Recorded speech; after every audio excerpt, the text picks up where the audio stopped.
You नमस्ते and welcome back to the channel. और आज के वीडियो के में आप सारे लोग का स्वागत है।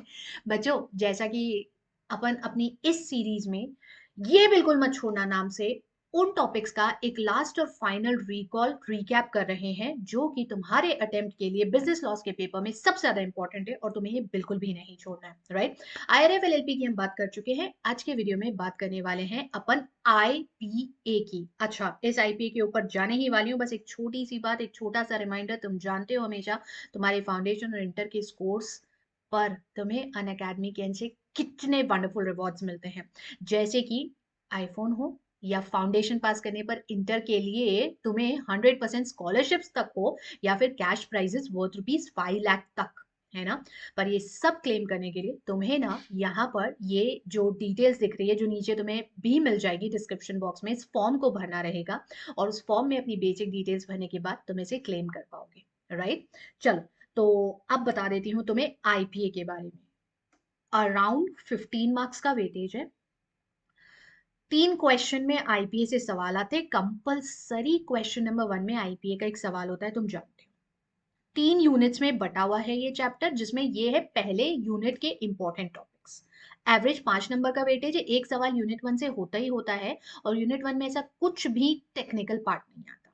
सबसे पहले पार्टनरशिप के पांचों असेंशियल एलिमेंट्स जो रहते हैं बच्चों, वो आते हैं। वो पांचों असेंशियल एलिमेंट्स जहां पे तुम पढ़ते हो कि पार्टनरशिप एक अग्रीमेंट से बनती है, then there has to be an association, business होना for the purpose of acquisition of gains is very very important, sharing of profits होता है और mutual agency is the cardinal principle of partnership. ये पांचों principles और वही चीज जो कि फिर सेक्शन नंबर 6 में रिपीट होती है ट्रू टेस्ट के नाम से, ये तुम्हें पढ़ना है। वो थ्योरी क्वेश्चन जो MTP में भी रहा है अपने, that in order to determine whether a person is a partner और a group of persons is a firm और not, a true test has to be applied. और उसमें वो 3 पॉइंट आ जाते हैं, वही अग्रीमेंट, शेयरिंग ऑफ प्रॉफिट और म्यूचुअल एजेंसी। इसको बहुत अच्छे से करना है, बिल्कुल नहीं छोड़ना है। पार्टनरशिप डीड के जो कंटेंट्स होते हैं कम से कम 10 पॉइंट याद रखना। It's very basic. वही कंटेंट्स LLP में भी आते हैं, LLP अग्रीमेंट में भी रिपीट करे जाते हैं, जैसे कि पार्टनर्स की डिटेल्स होती है, नाम होता है, फिर पार्टनर्स का शेयर कितना होता है, ये होता है। सेक्शन 31 से 35 है ना, लाइन से लिख देना है। एडमिशन के क्या प्रोविजंस है, रिटायरमेंट के क्या प्रोविजंस है, एक्सपल्शन किस तरह से हो सकता है, डेथ इंसेनिटी के केस में क्या होता है, ये सारी चीजें लिख देना। पार्टनर्स का शेयरिंग रेशियो ऑफ प्रॉफिट क्या होगा, लॉस का क्या होगा, ठीक है। इंटरेस्ट ऑन एडवांस कितना दिया जाता है, interest on capital if any to be paid, सब जनरल पॉइंट्स इसमें लिख देना अपने को, ठीक। डिफरेंस बिटवीन कंपनी और पार्टनरशिप और HUF और पार्टनरशिप और को ओनर्स और पार्टनरशिप या को ओनरशिप, ये तीनों डिफरेंस बहुत अच्छे से करना, बिल्कुल ना छोड़ना। और उसके बाद जो टाइप्स ऑफ पार्टनर्स आते हैं, वैसे तो सारे ही सिंपल है, लेकिन एक्टिव पार्टनर, स्लीपिंग पार्टनर और होल्डिंग आउट, इन तीनों को बहुत अच्छे से करना है। ठीक है, ये हो गया यूनिट नंबर 1। यहां से लेकर के चलती हूँ तुमको यूनिट नंबर 2 के ऊपर। ये सारी चीजें तो तुमने रिवाइज करी ही थी मेरे साथ और हमने इन सारे नोट्स को अपलोड भी कर रखा है। गेट फ्री नोट्स वाले लिंक में तुम्हें मिल ही जाते हैं। ये है आपकी यूनिट नंबर 2 के बहुत इंपॉर्टेंट टॉपिक्स। एक मिनट रुकना जरा, ये है तुम्हारी यूनिट नंबर 2 के बहुत इंपॉर्टेंट टॉपिक्स। ये वो सेक्शन नंबर्स हैं जिन्हें तुम्हें बिल्कुल भी नहीं भूलना है। सेक्शन नंबर 10, पार्टनर अगर फ्रॉड करता है, फर्म को लॉस होता है तो इंडेमनीफाई करेगा। पार्टनर्स के राइट्स एंड ड्यूटीज कॉन्ट्रैक्ट से पता चलते हैं। सेक्शन नंबर 11 कहता है गुडविल एंड उसका एक्सक्लूसिव यूज फर्म के लिए 14 और 15 में आता है। 18 talks about the way of binding the firm, मतलब क्योंकि अगर आप कोई भी काम करना चाहते हो फर्म के नाम पर करो तो partners are the agents of the firm, ये 18 कहता है। उनकी इंप्लाइड अथॉरिटी गुडनेस में आती है और 22 उनका मोड ऑफ बाइंडिंग होता है। ये बहुत अच्छे से करना है, स्पेशली क्या चीजें इंप्लाइड अथॉरिटी में नहीं आती, वो 7 पॉइंट जो एक्सेप्शन के, ठीक है। फिर उसके बाद effect of notice to the active partner वाला जो पॉइंट रहता है, और उसी के साथ साथ जो वो पॉइंट अपन पढ़ते हैं कि अगर एक पार्टनर ने कोई रिप्रेजेंटेशन फर्म के अगेंस्ट दिया है, तो 23-24 दोनों है, मैंने स्पेसिफिकली 24 लिखी हूँ।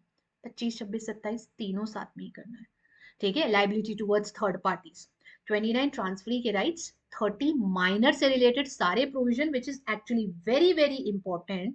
लास्ट के तो ये सारे ही हैं बच्चों। फिर एडमिशन का 32 आपके इसका वॉलंटरी रिटायरमेंट का, 33 expulsion, 34 insanity, 35 death, 36-37 outgoing partners के अधिकार, subsequent profits and to carry on business वाला, और 38 कंटिन्यूइंग गारंटी का रिवोकेशन। बिल्कुल नहीं छोड़ना इनको। ये सारे करना, अच्छे से रिवाइज कर लेना, and then you head on to your last unit. और जब आप अपने लास्ट यूनिट के ऊपर आते हो तो लास्ट यूनिट में सबसे पहले what are the effects of non registration of the firm, disabilities भी बोलते हैं, कंसिक्वेंसेस भी बोलते हैं, ये सब 69 में आ जाएगा, right? Consequences of non registration of the firm. फिर उसके बाद 39 में डिसोल्यूशन का मीनिंग आता है, मोड्स शुरू होते हैं उसके 40 से।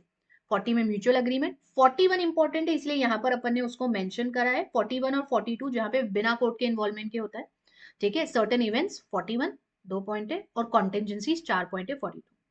कोर्ट के इन्वॉल्वमेंट के साथ सेक्शन नंबर 44 में होता है 7 पॉइंट्स दिए गए हैं वहां पे, जहां कोर्ट इन्वॉल्व होता है and on an application by a partner other than the suing partner, court involve होकर फर्म को बंद करता है, राइट है। 47, 48, 49 इसी यूनिट के लास्ट के 3 सेक्शंस हैं जो कंसिक्वेंसेज ऑफ डिसोल्यूशन बताते हैं, और उस समय पार्टनर्स के क्या राइट्स होंगे, और मोड ऑफ अकाउंट्स का सेटलमेंट कैसे होता है, और किस तरह से पहले अगर पार्टनरशिप प्रॉपर्टी है तो उससे पार्टनरशिप डेट्स जो रहती है उन्हें सेटल करते हैं, और पार्टनर की पर्सनल प्रॉपर्टी है तो उससे पहले पर्सनल डेट सेटल करते हैं, और फिर पार्टनरशिप डेट सेटल करते हैं, दैट्स सेपरेशन। ये लास्ट सेक्शन 49 में आता है। एंड इतनी चीजें, ये वो टॉपिक्स हैं जो मैंने इन 6 मिनट में तुम्हें बताया, और जो तुम्हें आईबीए में करना ही है, बिल्कुल भी नहीं छोड़ना है। आज के लिए बस इतना ही है, इस वीडियो में मेरे एंड से बस इतना ही है। तुम बिल्कुल भी मत भूलना, इसके साथ साथ ये फॉर्म जरूर भर देना, क्योंकि इंटरमीडिएट में अमेजिंग रिवॉर्ड्स मिलेंगे। कोड CSP 10 ये लगा करके, इस फॉर्म को भर करके तुम अमेजिंग रिवॉर्ड्स जीत सकते हो। अगले वीडियो में मिलती हूँ, और अगले वीडियो में एक और नए टॉपिक, एक और नए चैप्टर पे बात करते हैं। तब तक के लिए all the very best, you are definitely rocking, I have your back, don't worry at all. नमस्ते।